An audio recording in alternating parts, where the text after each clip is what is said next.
Okay, let's start with going over your assignment. This is exercise A. Number 1, $302.33. We just did the odds. Number 3 is $373.02.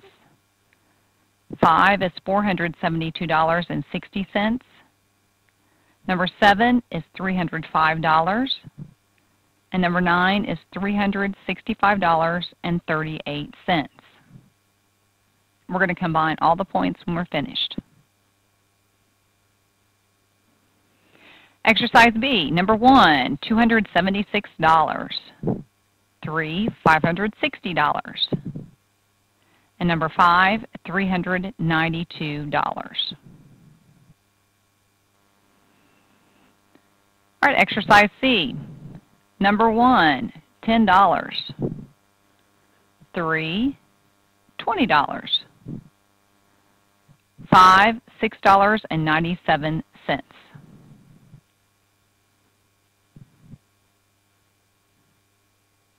And exercise D. 1, $7,680. 3, $5,866.56. 5, $3,684. 7, $4,414.68. 9, $5,951.40. And 11, $9,858. Okay, if I've totaled them up right, we should have 14 points possible, all total, 14 points. Okay, so put the scores on their paper, give them back to the owner, chart your progress, and then see if you have any questions. For today's lesson, we're going to look at buying a home. Yesterday we worked on what it takes if you're going to actually rent a home. Now we're going to look at buying a home.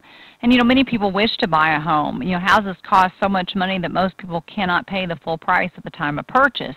So they have to borrow money from a bank or some other financial institution. Now, lenders require that a certain percent of the price of that house be paid in cash at the time of purchase.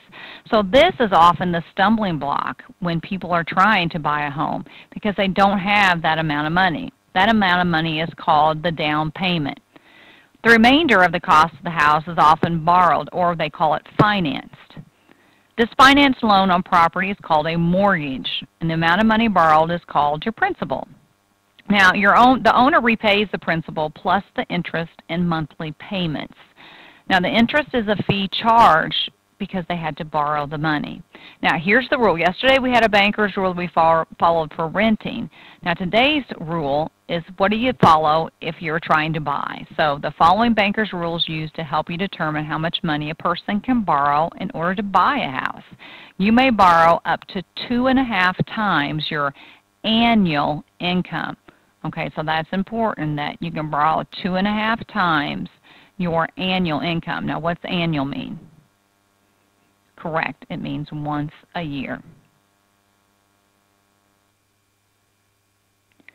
Now let's take a look at some of the terms. Down payment. The down payment is part of the price paid when you buy something. It's the part that you have to pay initially.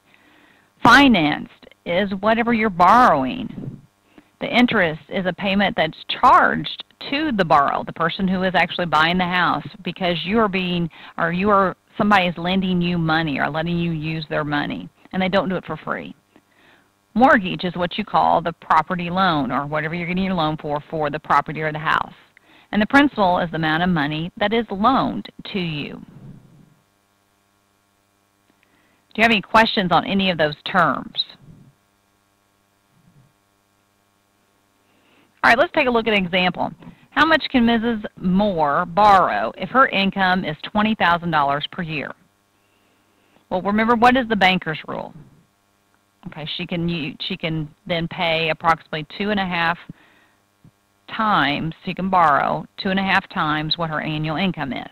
So if her annual income is $20,000, you're going to take that times 2.5, which is the banker's rule, to get an amount of $50,000. So in other words, she can borrow up to $50,000 is what's recommended for a home. Okay, write this down in your notebooks, please. Write this example. And this is if you're finding out how much you can pay based on what you earn in a year. Take 2.5 times your yearly income. That's the banker's rule. That'll tell you how much you can borrow.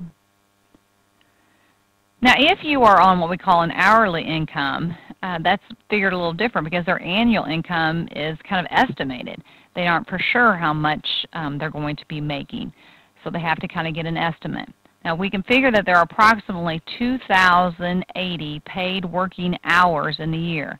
So you can take whatever your hourly rate is times 2,080 to give you about an estimate. Let's take a look at an example. William earns $6.58 per hour. How much money can he borrow for a home? So you take his hourly rate, $6.58, times the hours there are per year, which is 2,080, and you come up with $13,686.40. That's his annual income. Now, once you've found the annual income, then you go back and did like we did in the first example. I have to use the banker's rule to take that annual income times 2.5 to get $34,216. That's the amount that they recommend that you borrow.